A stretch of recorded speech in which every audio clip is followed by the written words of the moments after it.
కులాల మధ్య, మతాల మధ్య, ప్రాంతాల మధ్య, మనుషుల మధ్య చిచ్చు పెడుతూ విద్వేషాలను రెచ్చగొడుతూ గతంలో ఏ విధమైనటువంటి రౌడీ పరిపాలనని మనం చూసామో, ఏ విధమైనటువంటి పక్షపాత రాజకీయాన్ని మనం చూసామో, అదే రాజకీయాలను మళ్లీ పురిగొల్పుతున్నారా ఈ తెలుగుదేశం నాయకులు అనేటటువంటి ప్రశ్న తలెత్తుతుంది.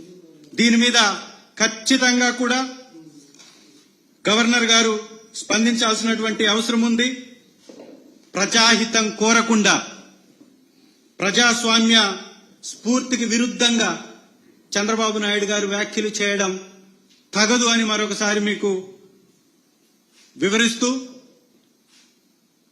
పశ్చిమ ప్రకాశం జిల్లా నిజంగా ఈ బడ్జెట్ కేటాయింపుల్లో కూడా ఒక్కసారి మనం గాని చూస్తే 3,20,000 కోట్ల రూపాయల బడ్జెట్ లో వెనకబడిన ప్రకాశం జిల్లాకి కేటాయించింది ఎంత?